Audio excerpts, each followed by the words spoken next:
আমি আসি। আমাদের গল্পগুলো যদি ভালো লেগে থাকে তাহলে অবশ্যই আমাদের এলএস লাভ অ্যান্ড স্যাড স্টোরিকে সাবস্ক্রাইব করে পাশে থাকবেন। ধন্যবাদ। আর আমি প্রিয়াঙ্কা। আমাদের গল্পগুলো যদি ভালো লেগে থাকে অবশ্যই আমাদের LS love and sad story চ্যানেলকে সাবস্ক্রাইব করে পাশে থাকবেন। শার্টের কলার ধরে আমাকে টেনে নিয়ে যাচ্ছে আমার সদ্য বিয়ে করা বউ। তবে একটা না, দুইটা বউ। দুজন দুই দিক থেকে আমার শার্টের কলার ধরে টেনে নিয়ে গিয়ে বাসর ঘরে প্রবেশ করলো। তারপর একজন গিয়ে দরজা বন্ধ করে দিল, আরেকজন আমাকে বিছানায় ছুঁড়ে ফেলে দিল। আমি কাঁপা কাঁপা স্বরে আমতা আমতা করে বললাম, আপু প্লিজ ছেড়ে দাও আমাকে, আমি তো তোমাদের ছোট বোনের মতো, তাই না? আমার কথা শুনে তারা দুই বোন একে অপরের দিকে তাকিয়ে বড় বোন বলে উঠল। ছোট বোনের মতো মানে কি? তখন ছোট বোন বলে উঠল, তোর মাথা কি পাগল হয়ে গিয়েছে নাকি?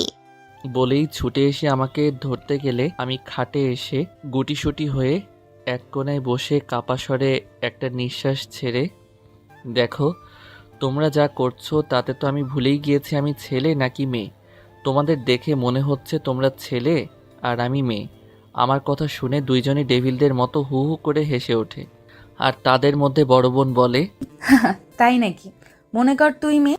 তখন ছোট বোন বলে, আর আমরা হলাম ছেলে, আর আজকে আমরা দুইজন মিলে তোর সতীত্ব হরণ করব। ওদের কথা আর হাসি দেখে আমার গলা শুকিয়ে কাঠ হয়ে গেল। ওরা যেই আমাকে ধরে কিস করতে যাবে তখনই আমি বলে উঠি, আপু আমি পানি খাবো। দুইজনই একে অপরের দিকে তাকিয়ে একজন উঠে গিয়ে আমাকে পানি দেয়। আমি উঠে বসে পানি খেতে থাকি। পানি খাওয়া শেষ, ইচ্ছে করে নিজের গায়ে পানি ঢেলে দেই। তারপর ফ্রেশ হব বলে ওয়াশরুমে চলে যাই। এখন ফ্রেশ হতে হতে চলুন আপনাদেরকে কাহিনীটা কি তা বলি, আর আমি কে আর এসব কি হচ্ছে তাও আপনাদেরকে বলি, কেমন? আমি মেহেদি হাসান, এইবার ইন্টার সেকেন্ড ইয়ারে পড়াশোনা করছি। আব্বু আম্মুর একমাত্র সন্তান আমি। আব্বু ব্যবসায়ী আর আম্মু গৃহিণী। আমাদের জয়েন্ট ফ্যামিলি আর বিজনেসটাও জয়েন্ট। আমার আব্বু আর মামা মিলে দেখাশোনা করে সেটা। আসলে আমার আব্বু ও পরিবারের একমাত্র সন্তান ছিল, তাই আমাদের বাসায় মামারাও একসাথে থাকেন। আব্বু আম্মু মামা মামি আর দাদা দাদি আর আমার মামাতো দুই বোনকে নিয়ে আমাদের জয়েন্ট পরিবার। আর আমার দুই বউ আমার সম্পর্কে মামাতো বোন হয়। আমার একমাত্র মামার দুই বোন এরা, তারা যমজ দুই বোন, এক সেকেন্ডের ছোট বড় তারা। যে একটু বড় তার নাম সাদিয়া আক্তার আর যে একটু ছোট তার নাম নাদিয়া আক্তার। আমি ছোটবেলা থেকে তাদেরকে অনেক ভয় পেতাম, কারণ ওরা দুইজনই আমাকে আব্বু আম্মুর কাছ থেকে শুধু শুধু মায়ের আর বকা খাওয়াতো। শুধু তাই নয়, সুযোগ পেলে নিজেরাও পিটাতো। কিন্তু মামা মামি আমাকে বাঁচিয়ে নিত। আমার থেকে 3 বছরের বড় ওরা, আর ওদের রাগের জন্য আমি ওদের ভয় পেতাম অনেক। একবার আমি যখন ক্লাস 2তে পড়ি তখন ওরা আমাকে অনেক ভয় দেখিয়েছিল। ওরা যেখানে যেত আমি সেখান থেকে পালিয়ে যেতাম। স্কুলের সময় শুধু স্কুলে যেতাম, আর বাকি সময় রুমে বন্দি হয়ে থাকতাম। আবার মাঝে মধ্যে ওদের জন্য স্কুলেও যেতাম না। আম্মু আব্বু ভাবতো ঠিক হয়ে যাবে, কিন্তু 1 বছর পার হওয়ার পরেও যখন আমি ওদের ভয়ে রুম থেকে বের হতাম না, ঠিক মতো খেতাম না, তখন আমাকে সবাই সিদ্ধান্ত নেয় খালাদের বাসায় পাঠিয়ে দিবেন। কিন্তু আম্মু রাজি হয় না। তখনই আব্বু বলে, দেখো, সে আমাদের একমাত্র ছেলে। সে যদি এভাবে ঘরবন্দি হয়ে থাকে তাহলে সামনে কি হবে সেটা ভেবে দেখেছো? মেহেদি হয়তো কোনো কারণে মামুনিদের ভয় পায়। দেখো, পরে ঠিক হয়ে গেলে তাকে আবার এখানে নিয়ে আসা যাবে। আর তাছাড়া তুমিও সেখানে গিয়ে থেকো মাঝে মধ্যে। আব্বুর কথায় আম্মু পরে বিষয়টা বুঝতে পারে। আমাকে ঢাকা থেকে যশোরে পাঠিয়ে দেওয়া হলো খালাদের বাসায়। তবে আমি একা না, সাথে আম্মু আসে। 3 বছর পর যখন 5-এর পরীক্ষা দিয়ে বাসায় ফিরলাম তখন আর আপুদের আগের মতো ভয় পেতাম না। তা দেখে আব্বু আম্মু স্বস্তি পায়। কিন্তু আপুরা আমার সাথে কেমন যেন আচরণ করতো আমার সাথে, যা আমি কিছুই বুঝতাম না। আমি যেখানে যেতাম তারাও আমার পিছন পিছন সেখানে যেত। আমি কোনো বিপদে পড়লে তারাই আমাকে উদ্ধার করত, নিজেদের ভাগের খাবার আমাকে দিয়ে দিত।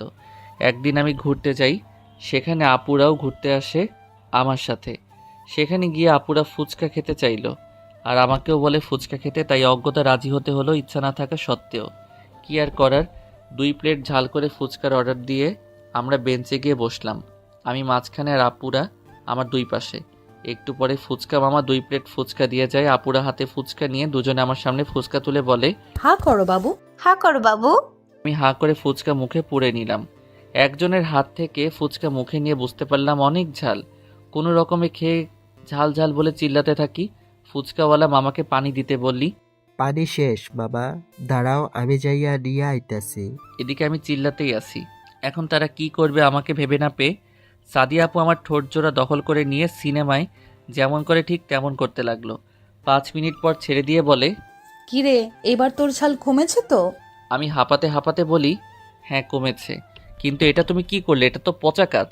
বলি আমি সাদিয়া আপুর দিকে যেতে লাগলাম। নাদিয়া আপু তখন করুণভাবে বলল, তোর সাথে কথা নেই মেহেদি, তুই সাদিয়ার কাছ থেকে ফুচকা খেলি আর আমার থেকে খেলি না কেন? আমি নাদিয়া আপুর কথা শুনে বললাম, আপু দেখো ওটা অনেক ঝাল, আমি তো খেয়ে পারছি না। তুই আমার হাত থেকে ফুচকা খেলে তোকে আমি আইসক্রিম কিনে খাওয়াবো। আইসক্রিমের কথা শুনে আমি ফুচকাটা মুখে নিলাম, কারণ আইসক্রিম আমার অনেক পছন্দ। আর ফুচকাটা মুখে নিতেই ওমাগো মরে গেলাম, ঝাল ঝাল পানি। আমার অবস্থা দেখে সাদিয়া আপু ফুচকাওয়ালা মামার খোঁজ করতে গেল, কারণ সেই কখন সে গেল ফুচকাওয়ালা মামা আসার কোনো লক্ষণই নেই। সাদিয়া আপু চলে যাওয়ার পর নাদিয়া আপু আমাকে তার দিকে ঘুরিয়ে আমার ঠোঁটের সাথে তার ঠোঁট দুটো ডুবিয়ে কিস করতে লাগলো। একটু পর সাদিয়া আপু চলে এসে দেখলো আমাদের এই অবস্থা, কিন্তু আশ্চর্যের বিষয় হলো সে এগুলো দেখেও কিছু না বলে বেঞ্চে বসে পড়ল। নাদিয়া আপু আমাকে প্রায় 7 মিনিট পর ছাড়লো। আমি হাঁপাতে হাঁপাতে বললাম, নাদিয়া আপু তুমিও পচা, তোমরা দুইজনে আমার সাথে এটা কি করলে? আমার ঠোঁট জ্বলছে। ঝাল কমেনি? আমি মাথা নাড়িয়ে হ্যাঁ বললাম। তখন ফুচকাওয়ালা মামা এলো একটা পানি ভর্তি কলসি নিয়ে। এসে দেখে সব স্বাভাবিক, আমি শান্ত ছেলের মতো বসে আছি। ফুচকাওয়ালা মামাকে দেখে সাদিয়া আপু বলল, কি ব্যাপার মামা, সেই কখন পানি আনতে গেলে আর এতক্ষণ পরে আসলে কেন? মামা তখন মুচকি হেসে দিয়ে বললেন, কাছাকাছি কোথাও পানি নেই, তাই একটু দূরে যেতে হয়েছিল। বাজারের সামনে একটা ব্রিজ আছে, সেখান থেকে আনতে হয়েছে। ও আচ্ছা, ওটা তো অনেক দূরে মামা। হ্যাঁ বাবা। আমরা আর কিছু না বলে ফুচকার টাকা দিয়ে সেখান থেকে চলে আসি। এরপর তারা দুইজনে আমার আইসক্রিম কিনে দেয়। আমি আইসক্রিম তাদের থেকে নিয়ে দূরে দূরে থাকছি। তারপর আইসক্রিম খেতে খেতে বাড়িতে আসি। এরপর থেকে আপুদের দেখলে আবার ভয় পালাতাম, মনে হয় এই বুঝি কিস করতে আসলো, আর কুটকুট করে ইঁদুরের মতো কামড়িয়ে যদি আমার ঠোঁটগুলো খেয়ে ফেলে তখন কি হবে আমার, এটা ভেবেই আমি আর তাদের সামনে যাই না। আম্মু আব্বু বুঝতে পেরে যায় যে আমি কোনো কারণে আবার আপুদেরকে ভয় পাচ্ছি, তাই বাড়ির সবাই আপুদের জিজ্ঞেস করে আমার সাথে তারা কি করেছে। জবাবে তারা বললে, তেমন কিছু না, আসলে একটা কুকুরের বাচ্চা ধরে ওর সামনে এনেছিলাম, তাই দেখেও ভয় পেয়ে যায়। আসলে মেহেদি আইসক্রিম খেতে গিয়েছিল আর ঠিক তখন কুকুরের বাচ্চা ওর সামনে ধরাতে ও ভয় পেয়ে যায়। কেউ ওদেরকে আর কিছু না বলে সবাই আমার কাছে চলে আসে। আমি শুয়ে আছি, তখন দাদিমা আমার কাছে এসে আমার মাথায় হাত বুলিয়ে দিতে দিতে বলে, দাদু ভাই, তুমি সাদিয়া নীলিমাকে ভয় পাচ্ছ কেন? আমি তখন ছোট, তেমন কিছু বুঝতাম না। দাদিমার ভালোবাসার হাত আমার মাথায় পেয়ে আমি দাদিমার কোলে শুয়ে আমি দাদিমাকে ফুচকা খাওয়া থেকে শুরু করে কিস করা সব ঘটনা বলে দিলাম। সবাই আমার কাছ থেকে এমন কথা শুনে হা করে আছে। সবাই বেশ অবাক হয়ে গেছে, কেননা তাদের আদরের মেয়েগুলো তাদেরকে মিথ্যা কথা বলেছে। এত নিখুঁতভাবে তারা বলেছে যে কেউ ধরতেই পারেনি। দাদুভাই তো তাদের উপর ক্ষেপে গিয়েছে, তার চোখ মুখ তাই বলছে। কেউ কিছু না বলে সবাই বাহিরে চলে যায়। ড্রয়িং রুমে বসে তারা আলোচনা করলো। দাদিমা সাদিয়া আর নাদিয়াকে ডেকে আনলো। আপুরা ড্রয়িং রুমে প্রবেশ করলে দাদুভাই তাদের জিজ্ঞেস করে, মেহেদিকে কিস করছো কেন? আর আমাদেরকেই বা মিথ্যা কথা বললে কেন? তোমাদের এই শিক্ষা দিয়েছি আমরা। আপুরা কাউকে ভয় না পেলেও দাদুভাইকে অনেক ভয় পায়, তাই ভয়ে ভয়ে সাদিয়া আপু বলে, সরি দাদু ভাই, আসলে আমরা ভয় পেয়ে গিয়েছিলাম, তাই মিথ্যা বলেছি। আমাদের ক্ষমা করে দাও প্লিজ। তোমরা একজন না দুজনই একই কাজ কেন করলে? আমরা দুইজনই মেহেদিকে ভালোবেসে ফেলেছি দাদু ভাই। তোমরা এইটুকু মেয়ে ভালোবাসার কি বোঝো? আবেগের বশে এমন একটা কাজ করতে পারলে তোমরা কি করে? দাদু ভাই, আমাদের ভালোবাসা আবেগ না, আমরা সত্যি মেহেদিকে অনেক ভালোবাসি। ওকে আমরা না পেলে আমরা দুইজনের একজনও বাঁচবো না। তোমরা কি বলছো তা ভেবে বলছো তো? হ্যাঁ দাদু ভাই, আমরা ভেবে চিন্তেই বলছি। বেশ, তোমরা যখন ডিগ্রি 3য় বর্ষে থাকবে তখনও যদি মেহেদিকে তোমরা চাও তাহলে তখনই মেহেদির সাথে তোমাদের বিয়ে হবে। তোমাকে অসংখ্য ধন্যবাদ দাদু ভাই। তোমরা দুজনে পরে মানিয়ে নিতে পারবে তো? হ্যাঁ দাদু ভাই, আমরা মানিয়ে নিতে পারবো। ঠিক আছে, আমার আর কিছু বলার নেই। তবে তোমাদের কিছু বলার আছে? না বাবা, আমাদের আর কিছু বলার নেই। আপনার সিদ্ধান্তই আমাদের সিদ্ধান্ত। ঠিক আছে, তবে ততদিন ও মেহুর খালার বাসায় থাকবে। কেউ আর কিছু বলল না, কারণ দাদুভাইকে বাড়ির সবাই অনেক সম্মান করে, তাই তার সকল সিদ্ধান্তই সবাই মেনে চলে। আমাকে আবার খালাদের বাড়িতে পাঠানো হলো। আমি সেখানেই লেখাপড়া করতে লাগলাম। আমার সমবয়সী খালাতো ভাই ছিল একটা, তাই ভালোই সময় কাটতো আমার। তবে আপুদের কিস করার কথা এই হারামির সাথে শেয়ার করার পর থেকে ওই হারামি আমাকে ব্ল্যাকমেল করত, তাই আমি ওর উপরে রাগ করেছিলাম কিছুদিন পর থেকে আবার তার সাথে কথা বলতাম। কী বা করার থাকতো আমার, কারণ এখানে আমার এই একটাই জানের জান দোস্ত ছাড়া আর কেউ নেই। খালা খালু কখনোই আমাকে আব্বু আম্মুর অভাব বুঝতে দেয়নি। এখানে আমি তাদের আরেক সন্তান হয়ে আছি। খালাতো ভাইয়ের সাথে দুষ্টামি ফাইজলামি আর পড়াশোনা করে দিনগুলো ভালোই যাচ্ছিল।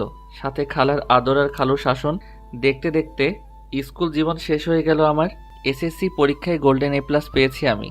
খালাদের বাড়িতে তো অনেক দিন কাটালাম, তাই সিদ্ধান্ত নিলাম বাকি পড়াশোনা বাড়িতে গিয়েই শেষ করব। কেউ আর না করলো না, কারণ এখন আমি অনেক বড় হয়ে গিয়েছি, নিজের ভালো মন্দ বুঝতে শিখেছি। তাই বাড়িতে চলে আসলাম। বাড়িতে এসে আব্বুকে নিয়ে ভর্তি হয়ে আসলাম আমাদের বাড়ির সবচেয়ে কাছের কলেজে। এরপর আবার বাড়িতে চলে আসলাম। বাড়িতে এসেই ডাকিনীদের সামনে পড়লাম, মানে আপুদের সামনে। কিন্তু আমি কাউকে চিনতে পারিনি। প্রথমে একজনকে দেখেছিলাম সেই জন্য, পরে আরেকজনকে দেখে চিনতে পারলাম। আপুরা অনেক সুন্দরী হয়েছে আগের চেয়েও, তাই নাই চাইতেও ক্রাশ খেলাম। আজকে আমি প্রথম কলেজে যাচ্ছি। নতুন কলেজ, কেমন যেন লাগছে। আনন্দ, ভয়, টেনশন সব মিলিয়ে একটা মিশ্রিত অনুভূতি হচ্ছে আমার মধ্যে। আমি যে কলেজে ভর্তি হয়েছি সেই কলেজে আপুরাও পড়াশোনা করে, কিন্তু সেটা আমি জানতাম না। প্রথম দিন কলেজে গিয়েই আমি তো অবাক হয়ে গিয়েছি, কারণ আপুরা একটা ছেলেকে ধরে উত্তম মধ্যম কেলাচ্ছে। ছেলেটার নাক মুখ দিয়ে রক্ত বের হচ্ছে, তবুও তাদের একটুও দয়া মায়া হচ্ছে না। আমার মায়া হচ্ছে ছেলেটার প্রতি, আবার ভয়ও করছে আপুদের দিকে তাকিয়ে। জানের ভয় কান্না করে বলেন তো? আমারও আছে, তবুও শেষ রক্ষা যদি করতে পারি। তাই আমি তাদেরকে দূর থেকে ডাক দিলাম, আপু, ও আপু, তোমরা ওখানে কি করো?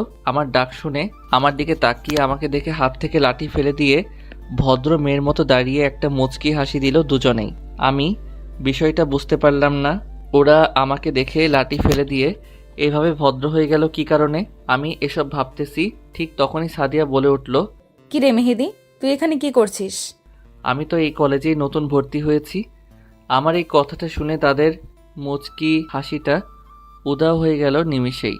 সেটা আমি বুঝতে পেরে তাদেরকে বললাম, কি হয়েছে আপু, কোনো কি সমস্যা? আরে না না, কি সমস্যা হবে? কোনো সমস্যা নেই, তুই ক্লাসে যা। তা তো যাবই, কিন্তু আপু, তোমরা ওই ছেলেটাকে মারছিলে কেন? আর তোমরা এখানে কি করো? আরে আমরা এই কলেজেই তো পড়ি। আমি কথাটা শুনে একটু অবাকই হলাম, কিন্তু তবুও আমি তাদেরকে এই কিছু না বলে বললাম, দেখি এখন তোমরা সরো, ওই ভাইয়াটাকে হাসপাতালে নিয়ে যেতে হবে। তখন সাদিয়া আপু বলে উঠল, তার দরকার নেই, তুই যা, ক্লাস কর, আমরাই তাকে হসপিটালে ভর্তি করিয়ে দিয়ে আসবো। তুই যা, আমরাই তাকে নিয়ে যাচ্ছি। আমি আপুদের কথাই বিশ্বাস করতে পারছিলাম না, তাই আমি তাদের সাথে থাকতে চাইলাম। তারা আর কথা বাড়ালো না। ছেলেটাকে হাসপাতালে ভর্তি করিয়ে আমরা বাসায় চলে আসলাম। অনেক বেলা হয়েছে, তাই আজকে আর ক্লাস করতে পারলাম না। আমাদের একসাথে তিনজনকে দেখে আম্মু এসে বলল, কি রে, কি হয়েছে তোদের? কারো কি কিছু হয়েছে নাকি? কথাটা বলেই আমার গায়ে টাচ করে তাপমাত্রা পরীক্ষা করছে। তখনই আমি আম্মুকে বললাম, আম্মু তুমি কোনো চিন্তা করো না, আসলে দুইটা লেডি গুন্ডা রাস্তায় একটা ছেলেকে মেরে রক্তাক্ত করে ফেলেছিল, তাই তাকে হাসপাতালে ভর্তি করিয়ে দিয়ে দেখলাম অনেক লেট হয়ে গিয়েছে, তাই তিনজনে বাসায় চলে আসলাম। কিন্তু ওরা তো অনেক আগেই কলেজে গিয়েছিল, ওদের কোথায় পেলি? আপুরা আইসক্রিম খেতে আইসক্রিমের দোকানে এসেছিল, আর ওই দোকানের সামনে ছেলেটাকে পিটিয়েছিল, আর আমিও আইসক্রিম খেতে ওই দোকানে যাওয়ার সময় আপুদের সাথে আমার দেখা হয়ে যায়। ও আচ্ছা, যা ফ্রেশ হয়ে খেতে আয়। আচ্ছা আম্মু। আম্মু যেতেই আমরা হাফ ছেড়ে বাঁচলাম। এরপর পরের দিন কলেজে গিয়ে কয়েকজন বন্ধু পেয়ে গেলাম। কারণটা হলো আপুরাই। আমার বন্ধু যারা হয়েছে তারা অকারণেই আপুদের ভয় পায়। কাল আপুরা আমাকে দেখে ছেলেটাকে মারেনি, আর সেটা দেখেই আমার সাথে এরা বন্ধুত্ব করেছে। তাদের থেকে জানতে পারি আমার আপুরা এই কলেজের গুন্ডি, সাথে এই কলেজের মধ্যে টপ সেরা সুন্দরী। শুধু এই কলেজের না, আশেপাশের কলেজের মধ্যে এরা দুইজনই সবচেয়ে বেশি সুন্দরী, তাই অহংকারও আছে অনেক, আবার তেমনই আছে পাওয়ার। সেজন্য সামনে এসে কেউ উঁচু গলায় কথা বললেও তাকে পিটিয়ে হাসপাতালে ভর্তি করে দেয়। আর কালকের ছেলেটা সাদিয়া আপুকে প্রপোজ করেছিল, তাই ওকে পিটিয়েছিল। পুচকুবর, এই পুচকুবর। পুচকুবর, এই পুচকুবর। হঠাৎ এমন অদ্ভুত নাম শুনে পিছনে তাকিয়ে দেখি আমার দুই গুণধর আপু কলেজ ক্যাম্পাসের অপর প্রান্তে দাঁড়িয়ে আমায় ডাকছে। ওরকম অদ্ভুত নামে কেউ কাউকে ডাকে নাকি? কেউ বুঝতে না পেরে তাকিয়ে আছে। তখনই নাদিয়া ওখান থেকে বলে উঠল, এই মেহেদি, পুচকুবর জানে মানামার, আমাদের কাছে আসো না একবার। কথাটা শুনে আমার মুখ লজ্জায় লাল হয়ে গেল। কাশতে কাশতে আমার অবস্থা খুব খারাপ, চোখ মুখ লাল হয়ে গিয়েছে, সাথে চোখ দিয়ে পানি পড়ছে টপ টপ করে। তবুও আমার কাশি থামছে না। আমার এমন অবস্থা দেখে অপর প্রান্ত থেকে আপুরা দৌড়ে এসে একজন আমার মাথায় হাত বুলিয়ে দিচ্ছে, আরেকজন আমাকে আস্তে আস্তে করে পানি খাওয়াচ্ছে। দুইজনের এমন কাণ্ড দেখে আমার বন্ধুরা হা করে তাকিয়ে আছে। এই গুন্ডি মেয়েরা এমন শান্ত হয়ে আমার সেবা করছে, তাও ওরা কেউ বিশ্বাস করতে পারছে না। তারপর থেকে শুরু হলো আপুদের টর্চার। কোনো মেয়ের দিকে তাকানো যাবে না, আর যদি ভুল করে কোনো মেয়ের দিকে তাকিয়েই ফেলি তাহলে সেই মেয়েটাকে আর পরের দিন থেকে কলেজে দেখা যায় না। কোনো মেয়ের সাথে কথা বলে তাকে পরের দিন পাওয়া যায় হাসপাতালে। তাই কোনো আমার সাথে ভয়ে কথা বলে না, কারণ সবারই মরার ভয় আছে, তাই আরও বেশি আমাকে সব মেয়েরা এড়িয়ে চলে। আমাকে মেয়েরা দেখলেই কম করে হলেও 100 হাত দূরে থাকে। একদিন কলেজে একটা মেয়ে আসে, দেখতে বেশ সুন্দরী, তবে আপুদের মতো এত সুন্দরী না, তবে কমও না কোনো দিক থেকে। মেয়েটি হলো আমাদের কলেজের প্রিন্সিপালের মেয়ে। ওই মেয়ে নাকি আবার ভীষণ রাগী, স্বয়ং প্রিন্সিপাল স্যারও নাকি তার মেয়েকে দেখে ভয় পায়। বলা ভালো, এই কলেজের প্রতিষ্ঠাতাদের মধ্যে আমার আব্বু ও মামার সাথে প্রিন্সিপাল স্যারের ভাগ্য আছে, তবে প্রিন্সিপাল স্যারের বেশি না, 20%-এর মতো। আমি সেই কলেজে এসে বন্ধুদের সাথে বসতেই অনেক বলে, মামা আজকে কলেজে একটা সুন্দরী মেয়ে এসেছে। কিরে গুঁতো দিস কেন? আগে শোন তো পুরো কথা। তখন পিছন থেকে একটা মেয়ে বলে ওঠে, খুব সুন্দর তাই না? সুন্দরীর কাতারে পড়ে একদম, তাই না? একদম সেরা সুন্দরীর কাতারই পড়বে, দেখলেই চোখ জুড়িয়ে যাবে, যে দেখবে তারই। কিন্তু সেরা সুন্দরী বলে কথা, তবে রাগ অনেক বেশি। কিরে মেহেদি, তুই বারবার মাথা যাকে নানা করছিস কেন? ও আচ্ছা, তাই বুঝি। তার রাগটাও কি সেরা সুন্দরীদের মতোই নাকি? একদম রাগটাও সেরা সুন্দরীদের মতোই। কিন্তু তোমরা আপু, তোমরা এখানে? আমি তো মেহেদির সাথে মজা করে এমনি বলছিলাম।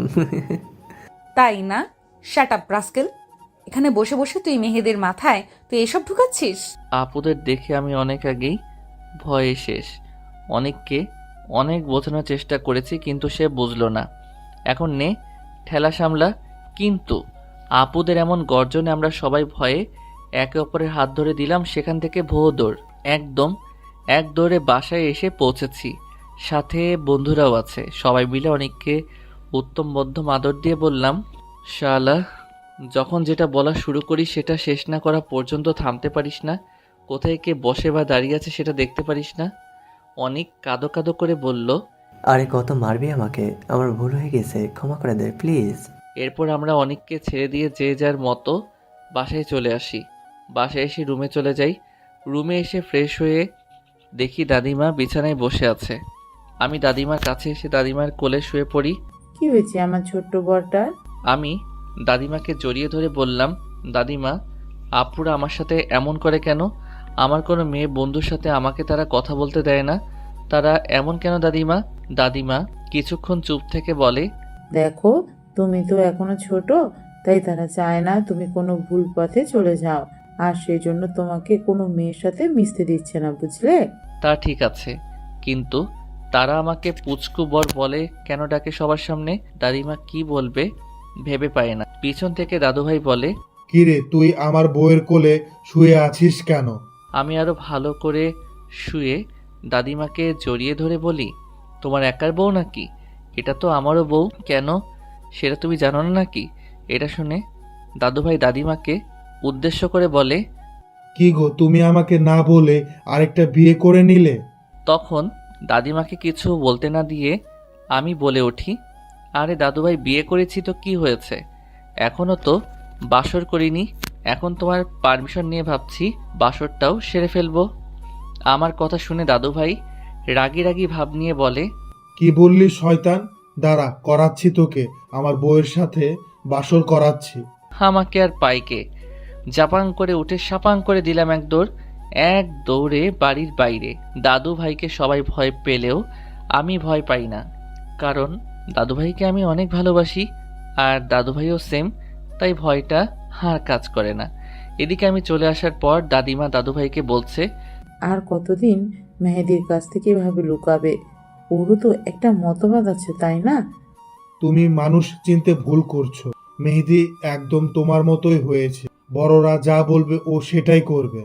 আমি জানি মেহেদি পানির মতো স্বচ্ছ, ওর পবিত্র মনে কোনো কাদা নেই, কিন্তু ওর সেই মনে যদি কখনো কাউকে জায়গা দিয়ে ফেলে, তখন তো সাদি আর নাদিয়াকে মেনে নিতে পারবে না। মেহেদি ধুকে ধুকে বেঁচে থেকেও দিনের পর মরবেও। পিছন থেকে সাদিয়া বলে উঠল, আমরা দুই বোন থাকতে এমন হতে দেব না কখনোই দাদিমা, এই বিশ্বাসটুকু রাখতে পারো। হ্যাঁ দাদিমা, ওকে আমরা আজ থেকে ভালোবাসছি না, 6 বছর ধরে তিলে তিলে ওকে আমরা ভালোবেসে যাচ্ছি। আমি জানি তোমাদের ভালোবাসা খাঁটি, কিন্তু মন যে শুনে না কোনো বারণ। তাই মেহেন্দিকে দেখে রেখো, কারণ এখন মেহেদির উঠতি বয়স, প্রেম ভালোবাসা করতে তো চাইবেই, তাই সাবধানে থেকো। হ্যাঁ, আর মেহেদিকে এখন কিছু বলো না, কারণ আমরা চাই না মেহেদি সিক্রেট করুক। ঠিক আছে দাদু ভাই, আমরা কিছু বলবো না। আচ্ছা দাদু ভাই, দাদিমা, আমরা আসি তাহলে এখন। হঠাৎ করে অনেক জ্বর অনুভব করছি আমি, কিন্তু তবুও ঘুম থেকে উঠে ফ্রেশ হয়ে কলেজে যাওয়ার জন্য রেডি হচ্ছি। প্রথম ইয়ারের ফাইনাল পরীক্ষার আর মাত্র 2 মাস বাকি। রেডি হয়ে নিচে এসে দেখি বাড়ির সবাই আছে, সাথে অনিকও আছে।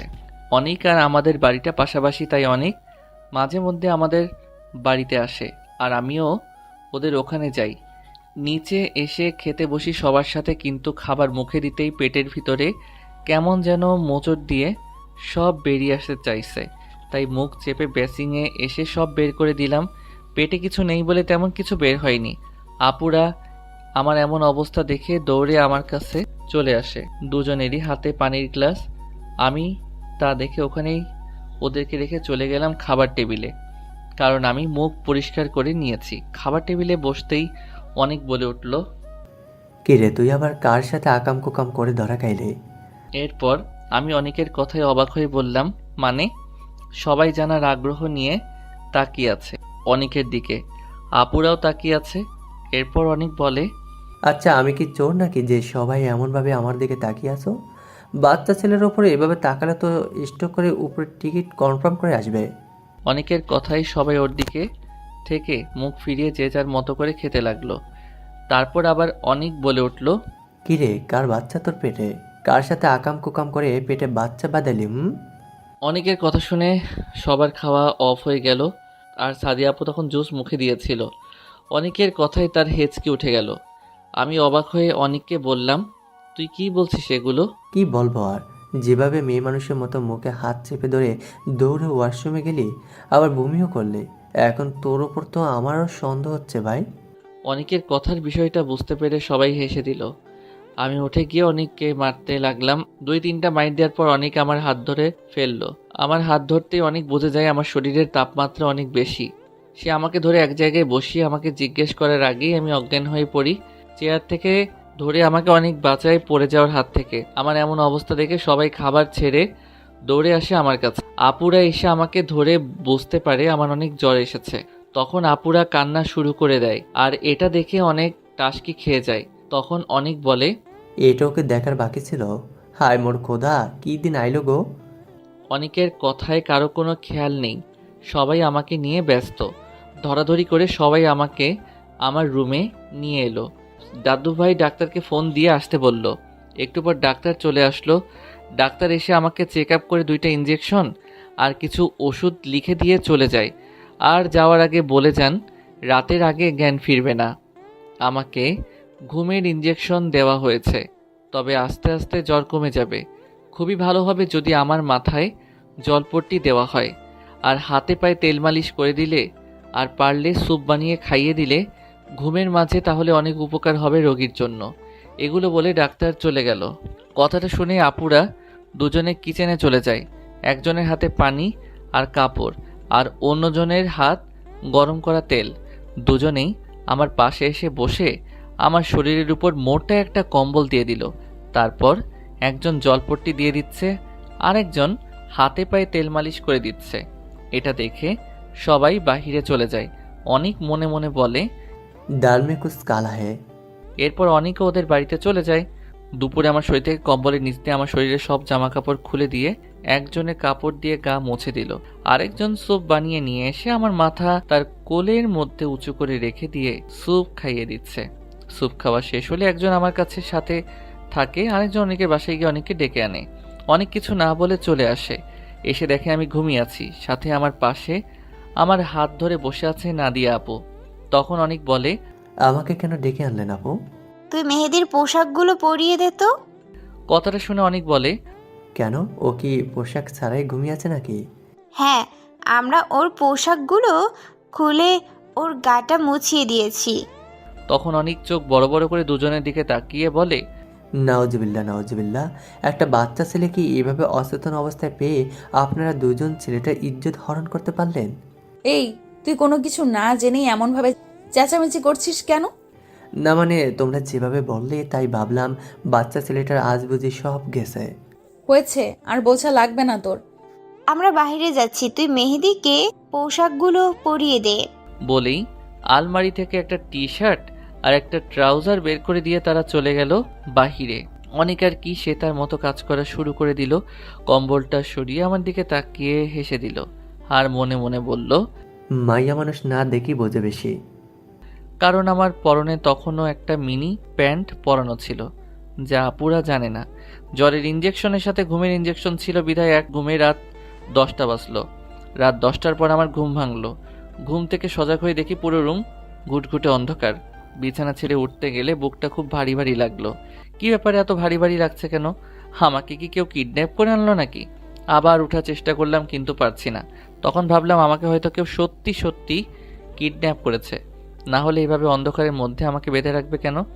কথাটা ভেবেই জোরে চিৎকার করতে থাকি আমি, বাঁচাও বাঁচাও বাঁচাও বলে। আমার চিৎকার শুনে সবাই আমার রুমে চলে আসে। আপুরা উঠে তাড়াতাড়ি রুমের লাইট অন করে দেয়।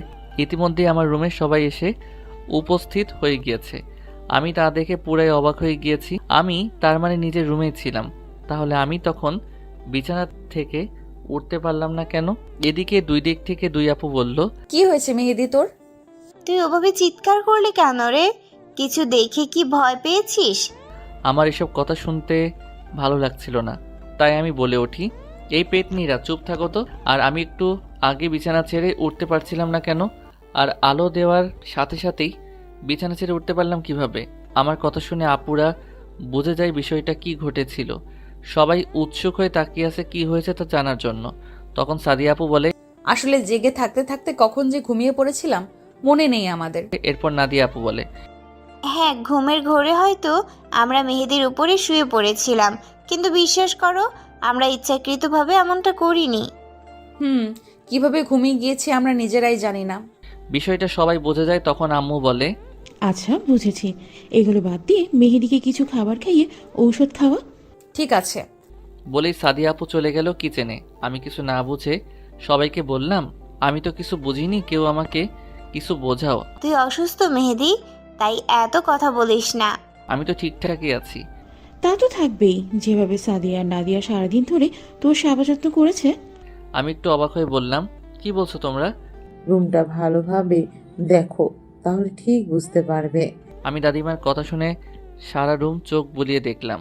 এক সাইডে রাখা আছে তেল গরম করা, আরেক সাইডে আছে একটা বালতি পানি ভরা, তার পাশে আছে সুপের বাটি। ওয়াশরুমের দিকে তাকিয়ে দেখলাম এক বালতি পানি, যা দেখে বোঝাই যাচ্ছে যে মাথায় পানি দেওয়া হয়েছে। এরপর বেলকনির দিকে চোখ যেতেই নিজের দিকে তাকালাম, তারপর দিলাম এক চিৎকার। এরপর সবাই আমার চিৎকার শুনে কানে হাত দিল। তখনই অনেক রুমে প্রবেশ করতে করতে বলল, মেয়ে লোকের মতো এভাবে চিল্লাচ্ছিস কেন? নিজেকে কি তৃতীয় লিঙ্গের মানুষ হিসেব করতে চাচ্ছিস নাকি? আমি কিছু বলতে যাব তখনই আবার অনেক বলে উঠল, আবে শালা, এত আতঙ্কিত হওয়ার কিছুই নেই, তোর কোনো কিছু আমি দেখি নাই। কথাটা শুনে আমি কিছুটা স্বস্তি পেলাম আর বুঝলাম আমার পোশাক চেঞ্জ করিয়েছে এই হারামি। তারপর আর কি, সাদিয়া আপু এসে আমাকে খাবার খাইয়ে দিল আর নাদিয়া আপু এসে আমাকে ওষুধ খাইয়ে দিয়ে চলে গেল।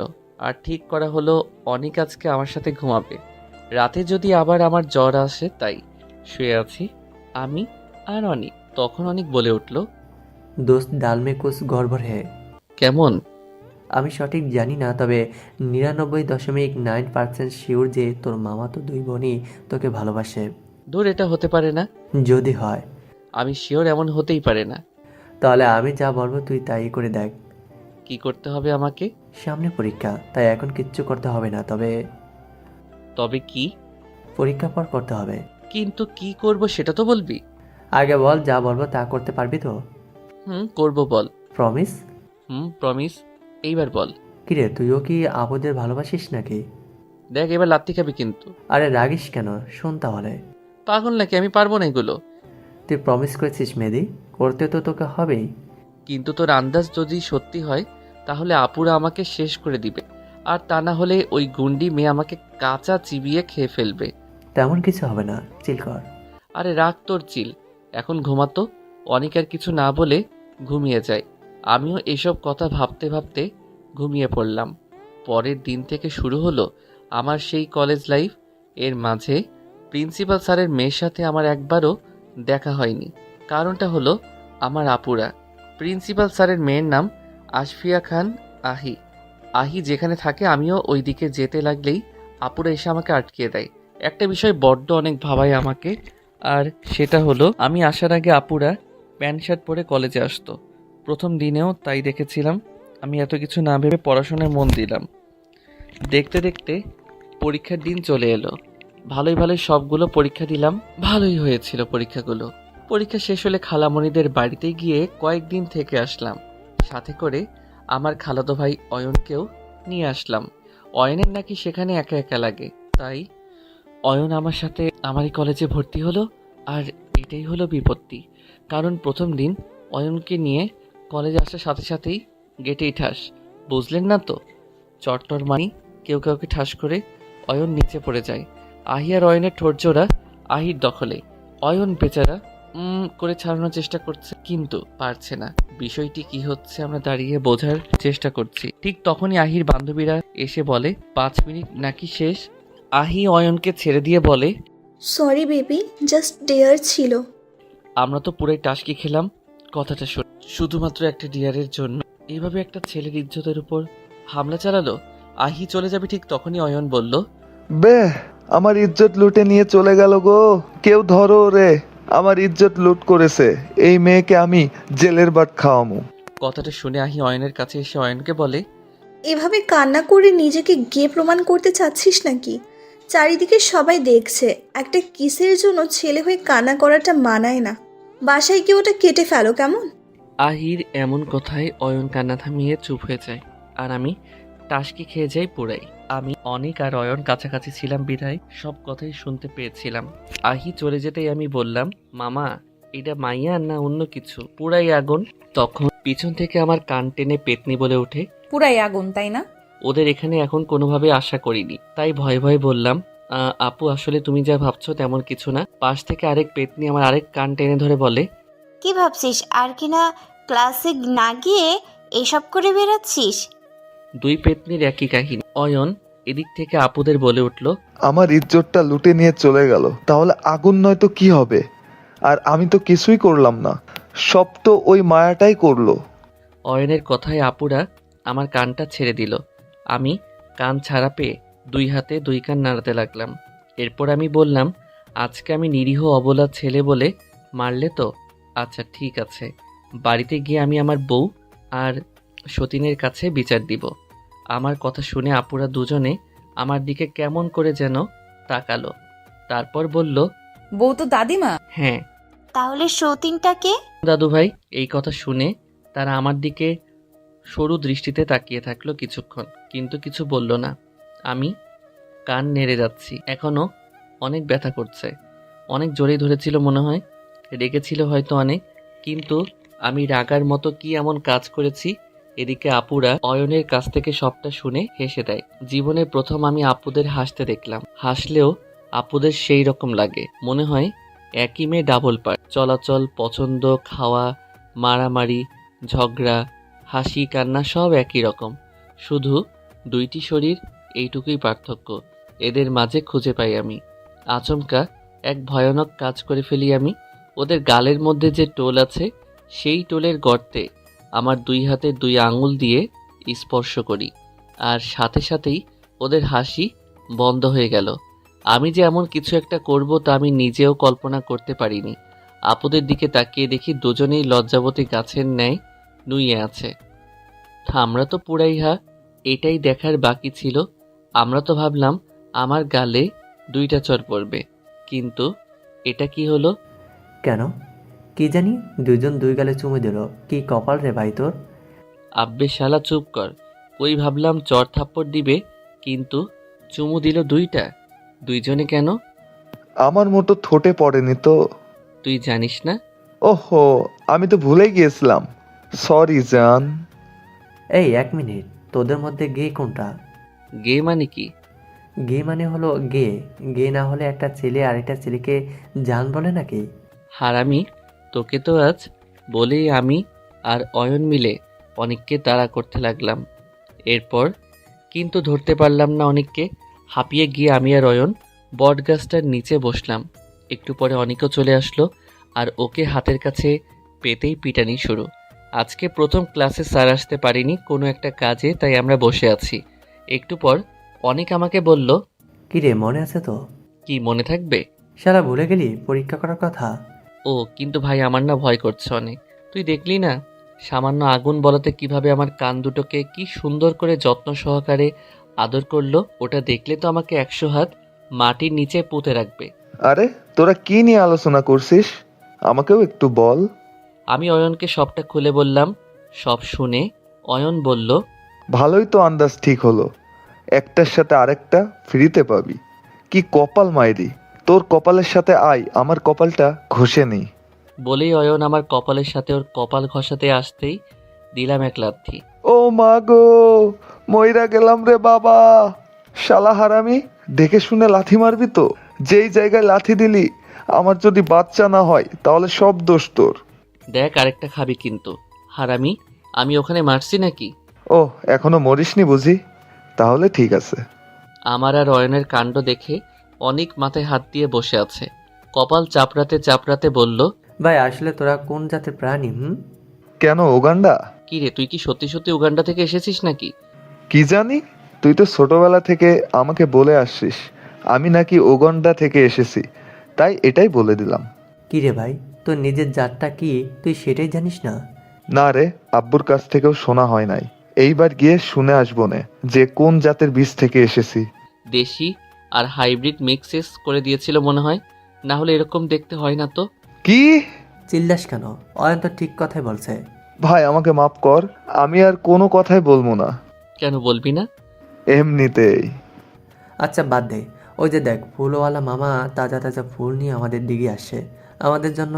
গেটের বাইরে তাকিয়ে দেখি সত্যি ভ্যান ভর্তি অনেক ফুল নিয়ে ফুলওয়ালা মামা দাঁড়িয়ে আছে। অনেক দৌড়ে গিয়ে সেখান থেকে একগুচ্ছ গোলাপ ফুল এনে আমাকে দিল। আপুরা আর আহি একই ক্লাসে পড়ে, কিন্তু ডিপার্টমেন্ট আলাদা। আহি আগে হোস্টেলে থাকতো, কিন্তু স্যার অসুস্থ হওয়ার পর এখানে চলে এসেছে। আপুরা ক্লাস থেকে বের হওয়ার আগেই আহি ক্লাস থেকে বের হয়ে গেল। আমি আহিকে পেছন থেকে ডাক দিলাম, এই যে আহি। আমাকে বলছো? জি হ্যাঁ, এখানে তুমি ছাড়া আর কেউ আছে নাকি? ও না, তা তো নেই। তোমাকে কিছু বলার ছিল। আহির গরনে প্যান্ট আর শার্ট। আহি প্যান্টের পকেটে হাত রেখে স্টাইল করে দাঁড়িয়ে বলল, হ্যাঁ বলো, কি বলবা? আগে বলো রাগ করবে না বা মারবে না। তেমন কিছু হলে তো অবশ্যই রাগ করবো এবং পেটাবো। তাহলে থাক, আর বলবো না। আচ্ছা ঠিক আছে, বলো কি বলবা। আগে আই প্রমিস আমি রাগ করবো না। আহি কথাটা শেষ করা মাত্র আমি ওর সামনে বসে ফুলের তোড়াটা হাতসহ পিছন থেকে সামনে ধরে বললাম, আমার ফুটবল আর ক্রিকেট দলের আম্মু হবা। আহি কিছু বলবে তার আগে একটা বোম ফাটলো। আপু লাগছে, প্লিজ ছাড়ো। ছাড়ার জন্য ধরেছি নাকি কুত্তা? তুই কোন সাহসে এই মেয়েকে প্রপোজ করলি বল? আপু লাগছে, প্লিজ ছাড়ো বলে আমাকে টেনে হিস্টে বাসায় নিয়ে আসলো। দাদু ভাই, ও দাদু ভাই। দাদিমা গো, তাড়াতাড়ি এসো তোমরা। আমাদের যে কপাল পুরো পুড়ে গিয়েছে। আর কোথায় লুকিয়ে আছো তোমরা? আম্মু, আব্বু, বড় মা, বড় আব্বু, দাদু ভাই, দাদিমা, তোমরা সবাই কোথায় গেলে? আরে কি হয়েছে, এভাবে চিল্লাচিল্লি শুরু করে দিলি কেন? সাদিয়া আর নাদিয়া আপু আম্মুকে দেখে কান্না শুরু করে দিল। তখন দাদিমা বের হয়ে এসে আমাকে দেখে। এ কি দাদু ভাই, কি হয়েছে তোর? আর এই তোরা কান্না থামা আর বল, আমার ছোট্ট বড়টার এই অবস্থা কে করলো? তখন সাদিয়া আপু বলা শুরু করলো, আমরা ক্লাস হতে বের হয়ে দেখি মেহেদি প্রিন্সিপালের মেয়ে আহিকে প্রপোজ করেছে, কিন্তু কি বলেছে তা বুঝিনি। আমরা একটু সামনে যেতেই শুনতে পাই মেহেদি বলে, আমার ক্রিকেট আর ফুটবল দলের আম্মু হবে। ও হয়তো একসেপ্ট করে নিত, কারণ তার ঠোঁটে মিষ্টি হাসি দেখেছিলাম আমরা। তাই আমরা দৌড়ে গিয়ে মেহেদির কান ধরে টেনে তুলি, দুইজন দুই পাশ থেকে। তারপর চুল ধরে টানাটানি করি আর বলি, ওই তুই ওকে প্রপোজ করলি কোন সাহসে? বল, আর কখনো কোনো মেয়েকে প্রপোজ করবি? আমি কাকে প্রপোজ করব কি করব না সেটা কি তোমাদের থেকে শুনতে হবে নাকি? ভুলে যেও না আপু, এখন আমি যথেষ্ট বড় হয়েছি। কি বললি তুই? আর একটা বার বল। লাগছে কিন্তু আপু, ছাড়ো বলছি। ছাড়বো তো বটেই, তার আগে তুই আরেকবার ওই কথাটা বল। তারপর আর কি, সব তো আপনারা জানেনই। দাদুভাই সবটা শুনে বলল, যাও, এখন তোমরা তিনজন রুমে গিয়ে ফ্রেশ হয়ে নাও। আমরা বড়রা সবাই মিলে এখন আলোচনা করব। আমি আর আপুরা যে যার রুমে চলে আসলাম। অয়ন আর অনিক আমার সাথে আসতে লাগলে ওদের আটকিয়ে আসল বিষয়টা জানতে চাইল দাদুভাই। তখনই অনিক সবকিছু বলে দেয়। দাদুভাই সবটা শুনে মৃদু স্বরে আব্বুর উদ্দেশ্যে বলে, শোনো, নাতির বিয়ের আয়োজন করো। আজকে মেহেদির সাথে সাদিয়া আর নাদিয়ার বিয়ে দেব। কিন্তু বাবা, একদিনে এত কিছু কিভাবে সম্ভব? তাও আবার একসাথে তিনটা সন্তানের বিয়ে। একটু ঝাঁকঝমক না করলে লোকে কি বলবে? তখনই সেখানে প্রিন্সিপাল স্যার, তার বউ ও আহি উপস্থিত হয়। এরপর প্রিন্সিপাল স্যারকে দেখে দাদুভাইয়ের মুখের রংটা পাল্টে যায়, কারণ সবাই মনে করেছে প্রিন্সিপাল স্যার আহির সাথে আমার বিয়ের কথা বলতে এসেছে। কিন্তু সবাইকে অবাক করে দিয়ে প্রিন্সিপাল স্যার অয়নের সাথে আহির বিয়ের কথা বলে। এতে সবাই অনেক খুশি হয়। অনেক দৌড়ে গিয়ে অনেকের আব্বু আম্মুকে পাঠিয়ে দেয়। অনেকের আব্বু আম্মুকে সবাই দেখে খুব অবাক হয়। তারপর অনেকের আম্মু যা বলে তাতে সবাই অবাক হয়ে যায়। ও হ্যাঁ, আপনাদের একটা কথা বলা হয়নি, তার জন্য আমি দুঃখিত। আমি সেটা এখন বলছি। আমার একটা মাত্র ফুপি আছে এবং তার একটা মেয়ে আছে। সে আমার সমবয়সী, নাম রিয়া। রিয়া আর অনেক রিলেশন হয় আমি এখানে আসার 2 মাস পর। সেই সময় রিয়া আর ফুপি আমাদের এখানে ঘুরতে এসেছিল। তারপর অনেকের সাথে রিয়ার কথা হয়, এরপর বন্ধুত্ব, আর বন্ধুত্ব থেকে ভালোবাসা। ফুপা ফুপিকে ফোন করে তাদের মতামত নিয়ে বিয়ে ঠিক করে দাদুভাই। 1 মাস পর বিয়ের ডেট ঠিক হলো।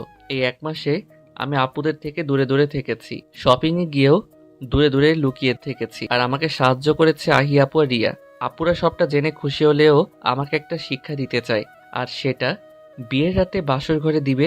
তাই আর আমাকে এখন জ্বালাচ্ছে না। আজকে বিয়ের দিন আমি, অনিক আর অয়ন বরের সাজে, আর ওদিকে সাদিয়া, নাদিয়া, আহি আর রিয়া কনের সাজে।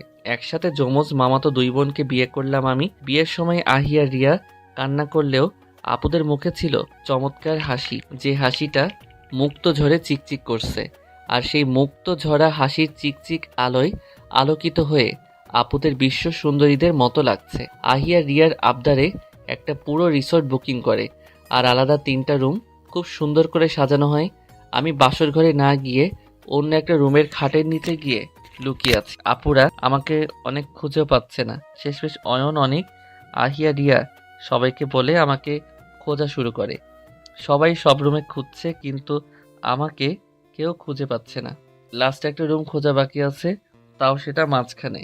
সবাই সেই রুমে আসতে চাইলে আপুরা সবাইকে বাসর করতে পাঠিয়ে দেয়, কারণ তারা অনেকটা কষ্ট করেছে, এতে অনেকটা সময় নষ্ট হয়েছে, তাই ওরা চলে যায় ওদের রুমে। আপুরা এদিকে ওদিকে তাকিয়ে 2টা লাঠি পায়, সেটা হাতে নিয়ে দুজনে রুমে প্রবেশ করে। আলো জ্বালিয়েও আমাকে কোথাও খুঁজে পাচ্ছে না। আমি নেই ভেবে চলে যেতে গেলে কি মনে করে দুজনে এসে খাটের নিচে উকি দেয়, আর আমাকে দেখতে পায়। আমার এই অবস্থা দেখে তাদের অনেক হাসি পাচ্ছে, কিন্তু তারা না হেসে আমার পায়ে ধরে টেনে আমাকে খাটের নিচ থেকে বাহিরে বের করে তো তারা পুরাই অবাক হয়ে যায়, কারণ আমি তখন ঘুমিয়ে গিয়েছিলাম। পরে ভালো করে দেখে বোঝা যায় আমি নাটক করছি। তখন দুজনে লাঠি দিয়ে 2টা বাড়ি দিল। আমি চিৎকার করে উঠি, তবে খুব একটা জোরে লাগেনি। আমার চিৎকার শুনে আপুরা ভয় পেয়ে যায়। আমার কাছে আপুরা আসতে চাইলে তখনই আমি দৌড় দিতে চাইলাম, কিন্তু দুজনে 2 হাত দিয়ে টান দিয়ে ধরে আমাকে দেয়ালের সাথে চেপে ধরে। আমার বুকটা কেমন যেন ধুকপুক করছে। অদ্ভুত এক অনুভূতি হচ্ছে, যা ভীষণ সুন্দর মনে হচ্ছে আমার কাছে। তারপর আর কি, শার্টের কলার ধরে আমাকে নিয়ে আসলো বাসর ঘরে। এরপর কি হয়েছে বাকিটা তো আপনারাই সব জানেন। হঠাৎ ওয়াশরুমের দরজায় বিকট শব্দ হওয়ায় আমি কেঁপে উঠি। হাত ঘড়ির দিকে তাকিয়ে দেখি রাত 2টা বাজে। আমি তো ওয়াশরুমে 12:45-এ এসেছিলাম, তাই এত হাই পাওয়ার হয়ে গিয়েছে রমণীরা। দেখলেনই তো, আপনাদেরকে ঘটনাটা বলতে গিয়ে আমার উপরে পেটনি 2টা খেপে গিয়েছে। এখন কি করব আপনারাই একটা উপায় বলে দিন জানা থাকলে। আমি এসব ভাবতে ভাবতে আবার দরজায় ধাক্কা। মেহেদি দরজা খোল, দরজা ভেঙে ফেলবো কিন্তু। আমি ভয়ে ভয়ে দরজাটা খুলে দিলাম, আর দরজা খুলেই তো আমি অবাক, কারণ দুজনে বিয়ের শাড়ি বাদ দিয়ে নীল সিল্কের শাড়ি পরেছে। আমার হাতে একটা নীল পাঞ্জাবি আর পায়জামা দিয়ে 10 মিনিটের মধ্যে আসতে বলল। আমি ওয়াশরুম থেকে রেডি হয়ে বাইরে এসে দেখি রুমটা আগের থেকেও আরও সুন্দর করে সাজানো হয়েছে। পুরো রুমটা জুড়ে নীল আর আকাশি রং। এই রং আমার খুবই প্রিয়। আমি সামনে যেতেই গোলাপ ফুলের গুচ্ছ নিয়ে দুজনে আমার সামনে হাঁটু গেড়ে বসে বলল, আমাকে তোমার ফুটবল দলের আম্মু বানাবে? আর আমাকে তোমার ক্রিকেট দলের আম্মু বানাবে? আমি দুজনের হাত থেকে ফুলের গুচ্ছ নিয়ে সেটার ঘ্রাণ শুকে এরপর টেবিলে রেখে দিলাম। এরপর পকেট থেকে দাদিমার দেওয়া চুড়িগুলো বের করে 2 বউয়ের হাতে পরিয়ে দিলাম, আর দাদুর দেওয়া 2টি আংটি বের করে ওদেরকে পরিয়ে দিয়ে নিচে বসলাম। পায়ে হাত দিতে যাব, তখন ওরা দুজন পা উপরে তুলে না করলো। পরে আমার সাথে না পেরে পা সামনে বাড়িয়ে দিল। দুজনের পায়ে নীল পাথরের একটা করে পায়েল পরিয়ে দিয়ে দুজনের পায়ে একটা করে কিস করলাম। দুজনেই শিউরে উঠল। এরপর আমরা 3 জনের নামাজ পড়ে নিলাম। আমাদের ভবিষ্যৎ যেন সুখের হয় সেজন্য দোয়া করলাম। নামাজ পড়া শেষ করে উঠতেই দুজনে আমাকে নিয়ে বিছানায় শুয়ে আমাকে কিস করতে লাগ। আমার সারা শরীর কেমন কেমন যেন শিউরে উঠল। ওদের ছোট ছোট কিসে আমি যেন বারবার ঘায়েল হয়ে যাচ্ছিলাম। সহ্য করতে না পেরে আমি আপুদের বললাম, আপু, আমার না খুব ক্ষুধা পেয়েছে। আমার কথা শুনে দুজনে উঠে বসে। এরপর সবকিছু ঠিকঠাক করে নেয়। তারপর একে অপরকে দেখে মুচকি হাসি দিল। এরপর দুজনে 2 পাশ থেকে 2 গ্লাস দুধ বের করে আমাকে খেতে বলল। আমি দুটো গ্লাসের অর্ধেক করে খেয়ে বাকিটা ওদেরকে খেতে বললাম। ওরাও খেয়ে নিল কিছু না বলে। তারপর আবার শুরু হলো আমার উপর ওদের অত্যাচার। একজন গলায় কিস করলে আরেকজন করে বুকে, একজন পেটে কিস করলে তো আরেকজন করে নাভিতে, একজন ঠোঁট জোড়া দখল করলে তো আরেকজন আমার পুরো শরীর ঘায়েল করে দেয় কিস করতে করতে। কেমন দম বন্ধ করা এক অনুভূতি। ইস, আমার সহ্য হচ্ছে না একদম। কেমন যেন সারা শরীরে কারেন্টের মতো একটু পরপর ঝাটকা খাচ্ছি। আমি আর সইতে না পেরে আপুদের বললাম, আপু, ও আপু, আমি না হিসু করতে যাব। আমার কথা শুনে ওরা দুজনেই কাঁদো কাঁদো হয়ে আমার দিকে তাকিয়ে থাকে। আমার তা দেখে অনেক খারাপ লাগে। ওরা কিছু না বলে উঠে সরে যায়। আমিও ওয়াশরুমে চলে যাই। কিছুক্ষণ পর এসে দেখি আপুরা শুয়ে পড়েছে। এক সাইডে মাঝে একটা কোলবালিশ রেখে অপর পাশে জায়গা রাখা হয়েছে। বুঝলাম ওরা অনেক কষ্ট পেয়েছে। কিন্তু আমিও তো ওদের ভালোবাসি। প্রথমবার ওরা যখন বাসায় আসে সেই তখন থেকেই কি আর করার, বউদের রাগালে রাগ ভাঙাতে হবে। আমি ওদের কাছে গিয়ে দুজনের কোমরে হাত দিয়ে স্লাইড করতে থাকি। আমার হাত সরাতে চাইলে উপরে উঠে নাবির কাছে স্লাইড করতে থাকি। ওরা আর বাধা দিতে পারলো না। আমি একজনের গলায় মুখ ডুবিয়ে কিস করতে থাকি, আর আরেকজন আমার সারা শরীরে কিস করতে থাকলো। একজনকে কিস করে ভরিয়ে দিতে থাকলাম, আর আরেকজনকে স্লাইড করে পাগল করে দিলাম। তারপর চলে যাই এক অজানা সুখের ভেলায়, যাকে বলা হয় জান্নাতি সুখ, প্রেমময় সুখ। সকালবেলা উঠে দেখে আমার বউগুলো আমার আগে উঠে গিয়েছে। একজন আয়নার সামনে সাজুগুজু করছে আর অন্যজন শাওয়ার নিচ্ছে। আমি সেটা দেখে আয়নার সামনে গিয়ে ওর পিছন থেকে জড়িয়ে ধরে ওর গলায় মুখ ডুবিয়ে দিলাম। ভয়েস শুনে বুঝতে পারলাম এটা সাদিয়া, তাই আরও গভীরভাবে জড়িয়ে ছোট্ট একটা বাইট দিলাম। এরপর তা দেখে সাদিয়া বলল, এই দুষ্টু কি করছো? সাদিয়া চুপ থাকো, আমার বউকে আমি আদর করছি, তুমি এর ভিতরে কথা বলছো কেন? কথাটা শুনে সাদিয়া তো পুরাই অবাক, কারণ ওদেরকে পিছন থেকে আজ পর্যন্ত কেউ চিনতে পারেনি তাদের ভয়েস শুনে, কারণ ওদের দুজনের ভয়েসটা কিছুটা ডিফারেন্স। কিন্তু আমি কিভাবে সেটা বলে দিলাম তা দেখেই সাদিয়া অবাক হয়ে গিয়েছে। সাদিয়াকে এমন ভাবান্তর দেখে আমি তাকে আরও গভীরে গিয়ে কিস করতে লাগলাম। সাদিয়া একটু পরপর কেঁপে কেঁপে ওঠে। আমি বুঝলাম বেশি সময় ধরে দুষ্টুমি করা যাবে না, তাই একটা জোরে বাইট দিয়ে বেলকনিতে চলে আসলাম। এদিকে সাদিয়া আমাকে বকছে, কিন্তু আমি কিছু শুনতে পাচ্ছি না, কারণ সে বিড়বিড় করে বকছে আমায়। কামড়টা একটু জোরেই দিয়েছিলাম তো তাই। নাদিয়া ওয়াশরুম থেকে বেরিয়ে আসে, মাথার চুলগুলো টাওয়েলটা দিয়ে নাড়াতে নাড়াতে। এরপর সে বেলকনিতে আসতে থাকে, তা দেখে সাদিয়া বলে, যা যা বুঝবি ঠালা, আর ভাগ্য ভালো হলে বেঁচে যাবি। মানে? সাদিয়ার কিছু বলছে না, শুধু মিটমিট করে হেসে যাচ্ছে। এরপর নাদিয়া কিছু না বুঝে বেলকনিতে চলে আসে। আমাকে দেখে বেলকনিতে দাঁড়িয়ে থাকতে দেখে একটু অবাক হয়, কিন্তু কিছু বলছে না। নাদিয়া তার মতো নিজের কাজ করতে থাকে। আমি নাদিয়ার দিকে তাকিয়ে দেখি নাদিয়াকে অনেক গর্জিয়াস লাগছে। আমি এক পা করে ওর দিকে এগিয়ে এসে পিছন দিক থেকে জড়িয়ে ধরে গলায় মুখ ডুবিয়ে কিস করতে থাকলাম আর পেটে স্লাইড করতে থাকি। নাদিয়া জমে ঠান্ডা হয়ে গিয়েছে, কেমন অদ্ভুতভাবে কাঁপছে, তা দেখে মৃদু হাসলাম আমি। নাদিয়া এখন বুঝতে পেরেছে সাদিয়া তখন ওকে কেন ও কথা বলেছিল আর কেনই বা হেসেছিল। আমি আরও গভীরভাবে জড়িয়ে নাদিয়াকে কিস করতে থাকলাম। এরপর নাদিয়া বলে উঠল, প্লিজ মেহেদি ছাড়ো। ছাড়বো বলে তো ধরিনি নাদিয়া। নাদিয়াও বেশ অবাক হয়ে গিয়েছে। আমি এই সুযোগে ওকে আরও গভীরে কিস করতে লাগলাম। ও একটু পরপর কেঁপে কেঁপে উঠল, তাই নাদিয়াকেও সেম জায়গায় সেমভাবে বাইট দিয়ে ছেড়ে দিলাম। এরপর চলে আসলাম ওয়াশরুমে। নাদিয়া বিড়বিড় করে বকছে আর কামড়ের জায়গায় হাত রেখে ভিতরে চলে আসলো।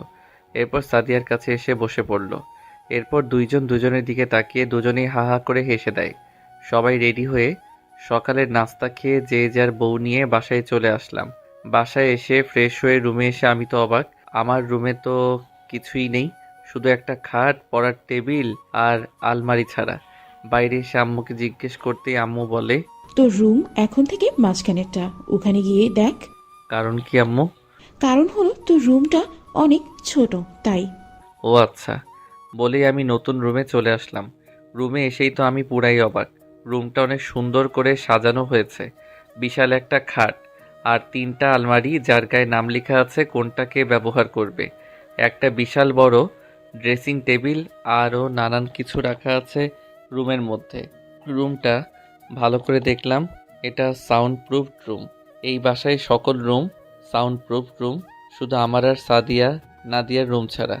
ওই রুমগুলো ছোট আর বাচ্চাদের রুম বলে এই সিস্টেম করা ছিল না। আমি ফ্রেশ হয়ে এসে দেখি দুজনের জামা কাপড় আলমারিতে গুছিয়ে রাখছে। আমাকে দেখে দুজনে আমার দিকে তাকিয়ে দেখলো আমি টাওয়েল পেঁচিয়ে দাঁড়িয়ে আছি।